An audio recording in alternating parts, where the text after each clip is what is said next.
에코프로 갑자기 나온 공신에게 이거 상당한 의미가 있다라고 보여지는 건데요. 일단은 뭐 제가 말씀드렸다시피 일부 제 뇌피셜이 요건 들어갑니다.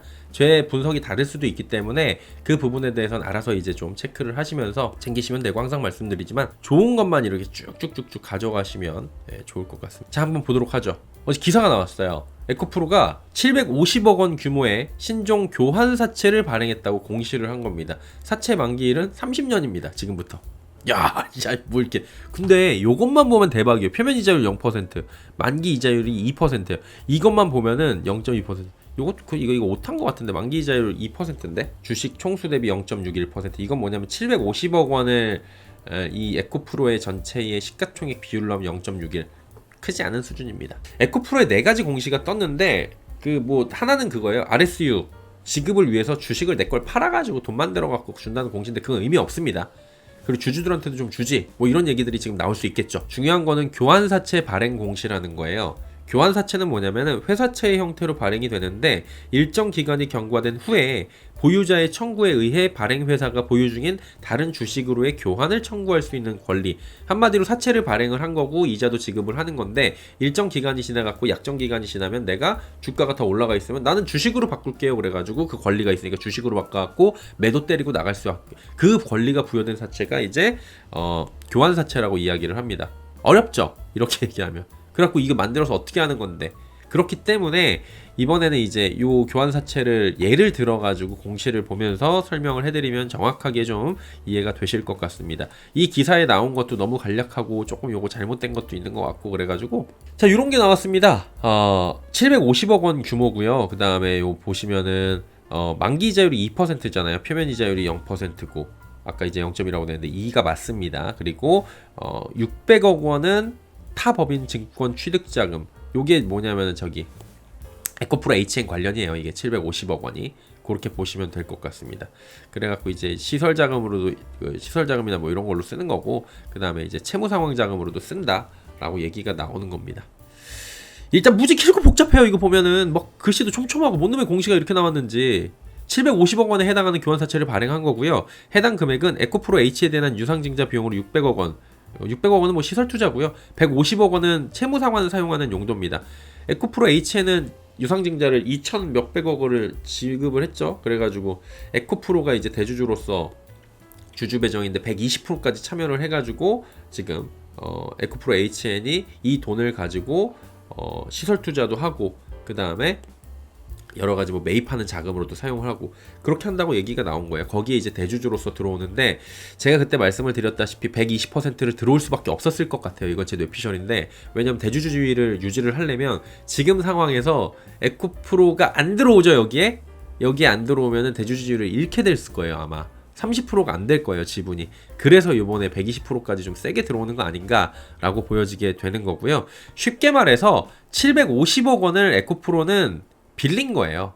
어떻게? 교환사채 발행을 통해서 빌린 거고, 대상은 이거는 공시에 쭉 찾아보면 있는데 뭐 한양증권, 키움증권, KB증권 해갖고 쫙 해갖고 750을 각각 얼마씩 막 빌렸어요. 아마 우리가 돈 빌린다고 교환사채 발행한다 그러니까 줄을 섰겠죠? 거기에 맞춰가지고 이제 준 거예요. 해당 기간에 이 증권사들은 주식 교환 청구를 통해서 이득을 볼 수가 있고요. 아니면 이자를 지급받을 수가 있게 됩니다. 자, 교환 청구 시작 시기부터 가능합니다. 예. 이게 이제 법적으로 그런 거예요. 언제부터 교환이 가능해요? 라고 하는 시기가 정해져 있어요. 그러면은 그 시기부터 증권사들이 이제 받아갔잖아요. 우리는 요거 바꿀게요 라고 하는 거예요. 주식의 교환가액 위로 주가가 상승할 경우에는 그만큼의 차익을 낼 수 있게 되는 거죠. 무슨 얘기냐면은 이 에코프로 같은 경우에 교환 청구는 올해 11월 24일이에요. 올해 11월 24일부터 가능하고요. 즉 다음 달부터 바로 교환을 할 수가 있는 거예요. 이 교환 청구권을 바로 쓸 수가 있는 거예요. 통상적으로 이게 1년 뒤로 잡아놓거나 뭐 6개월이나 1년 이런 식으로 좀 이제 기간을 두거든요. 교환을 바로 못하게. 근데 얘네는 좀 특이해요. 특이하게 다음 달부터 바로 바꿀 수 있다. 교환은 내가 주식으로 바꾸면 이제 92,200원에서 지금 잡아놨다. 예컨대 그래서 주식이 지금 내가 바꿨는데 매수가를 92,200원에 한 거예요, 얘네들이. 그러면은 얘네들이 92,200원에 매수를 해놓은 건데 몇 달 있다가 112,200원이 됐어요. 그럼 주당 2만원이 높아졌잖아요. 얘네들은 땡큐 그러면서 11월 24일 뒤에만 넘어서면은 2만원의 주당 이익을 내고 나갈 수가 있는 거죠. 교환가액을 그러면은 주가가 내려가면 조정해야 되는 거 아니냐 그러잖아요. 근데 이것도 좀 특이한 게 주가가 많이 빠지면 뭐 몇 퍼센트의 교환가액이 몇 달별로 해갖고 뭐 어떻게 해갖고 조정될 수 있다 그래갖고 곱하기 몇 하고 막 나누기 몇 해갖고 할 수 있는데 그런 조항은 없고 대체적으로 증자, 주식 배당, 주식 분할, 사채, 그러니까 한마디로 주식 수의 변동이 아니라면은 자체적인 그 가치의 변동이 아니라면은 주가가 빠져도 교환가액은 변동하지 않는다라고 돼 있는 게 좀 특이점인 것 같더라고요. 이거 의미들이 있다 짚어드리겠습니다. 그리고 여기 보시면은 돈을 빌려준 증권사는 이자를 지급받을 수 있어요. 한마디로 첫 번째, 내가 이 교환 청구권을 사용을 해갖고 다음 달 11월 24일 이후에 92,200원 위로만 갔으면은 그냥 나 바꿀게요 그래갖고 털고 나가면 이득인 거고요. 대신 92,200원보다 밑에서는 뭐 바꾸게 되면 손해니까 안 바꾸겠죠? 예, 안 바꾸게 되는 거고요. 그 다음에 돈을 빌려준 증권사는 이 기간 동안에 이자를 지급받을 수 있는 건데 30년 뒤 표면 이자율이 0%, 만기 이자율이 2%면은 개꿀로 보일 수가 있죠. 야, 이거밖에 안 내? 그러는데 그건 아니에요. 2026년 10월 23일까지 2년간 사실상 지출이자는 0인데 여기서 만기가 되거나 그렇게 되면 좀 달라져요. 그래서 뭐라고 적혀 있냐면 요 위에 요거 이제 요 부분에 적혀 있는 건데 여기에 적혀 있는 건데 이제 적어 놨어요. 만 2년이 되는 날에 다음 날부터 평형 금리는 5%다. 3년이 되는 다음 날부터는 1%씩 올라간다. 그래 갖고 5에서 6에서 7에서 8에서 이런 식으로 1년이 갈 때마다 계속 올라가요. 복리로. 개꿀이죠. 이건 증권사가 개꿀이에요. 이렇게 가져가면은.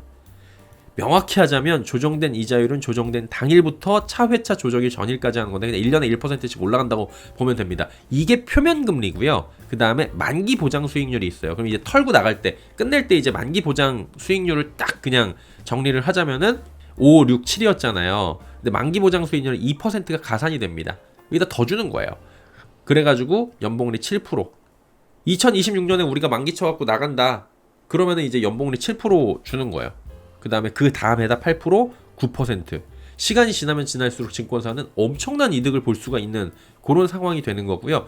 이거는 에코프로가 이제 2년 지난 뒤부터 우리가 다 갚을게요. 그럼 전액 갚은 다음에 이 금액들을 산수를 해가지고 이자 주고 끝낼 수가 있어요. 그러니까 이거는 에코프로가 30년 동안 못 갚는다 그러면 1%씩 계속 올라가니까 미쳐버리는 거잖아요. 얘네들은 안 갚을 거 아니에요. 그러니까 그런 불합리한 조항은 없고 에코프로가 갚고 싶으면은 전액을 상환하는 방식으로 이게 들어가는 것도 여기에 조항이 있더라고요. 그러면 이건 뭐예요? 돈을 빌려준 증권사 입장에서는 주가가 이 기간에 잠시 만약에 빠지더라도 복리로 이자를 계속 받을 수 있기 때문에 굉장히 좋은 구조입니다. 빌려준 돈에 대해서. 주가가 상승하고 기간이 길어질수록 수익을 낼 수 있는 상당히 좋은 금융상품을 지금 매입한 거가 되는 거죠. 증권사 입장에서는.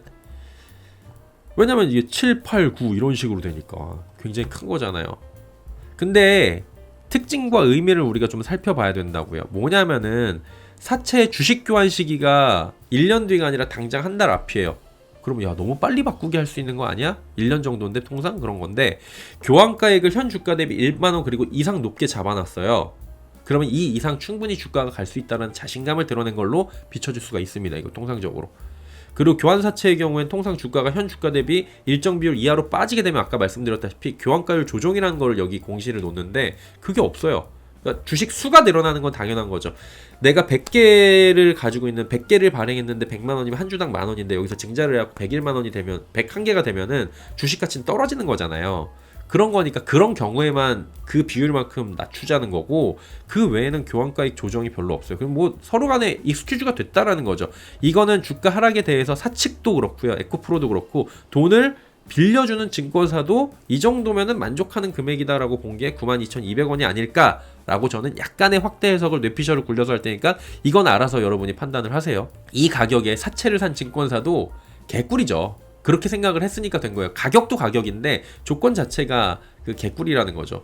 그리고 일각에서는 이 경우에 주가가 오를만 하면은 증권사가 그럼 주가 다음 달부터 당장 매도할 수 있다면서요. 매도하면 어떻게 돼요? 물량 압박 올 거 아니에요? 오버행 아니야 이거? 750억 원이면 얼마나 큰 금액인데 그럴 수 있는데 에코프로가 시총이 생각보다 커요. 0.61%입니다. 예를 들어서 0.61%가 오버행 물량으로 나오면 한 번에 나오지 않는다고 여러 번 말씀드렸죠. 0.61%면은 한 번에 하루에 이걸 다 던진다 그러면 그것도 시장에 충격이 좀 올 수 있지만 그럴 일은 없어요. 그래서 이 정도는 물론 750억 원이면 큰 금액이긴 한데 오버행 우려가 나올 만한 수준은 아니고요. 주식으로 교환해도 상관없는 수준이에요. 사실은. 그래서 내다 팔아도 되는 수준이에요. 한마디로 오버행 우려는 그닥 뭐 크게 두려움을 가질 만한 상황은 아니다. 그리고 증권사 역시 주가가 조금 오른다고 한 번에 물량을 쏟아내지는 않습니다. 얘네들이 짱구가 아니라는 거예요. 상승 시기마다 조금씩 매도해요. 분할 매수, 분할 매도의 정석은 기관 투자자, 외국인 투자자들입니다. 그리고 뭐예요? 아까 복리를 엄청나게 준다고 그랬잖아요. 이자 수익도 쏠쏠한데 굳이 이걸 다 팔 생각은 안 할 것 같아요. 이자 수익도 가져가면서 그 다음에 주가로 또 차익도 내면서 뭐 이런 쪽이 진짜 양방향을 먹기를 할 수가 있겠죠. 에코프로 입장에서는 2년 안에 제일 좋은 시나리오는 주가 상승을 시켜. 자기들이 시킬 수 있는지 모르겠지만 어쨌든 주가가 올라가요. 에코프로 HN에 투자를 한 거잖아요. 에코프로 HN이 자회사로서 투자를 했는데 잘 됐어. 수익성 확보를 해요. 그래갖고 750억 원 돌려주면서 빌린 돈 7%의 연복리 이자 있잖아요. 요 정도만 그냥 갚고 끝내는 게 최상의 시나리오긴 합니다.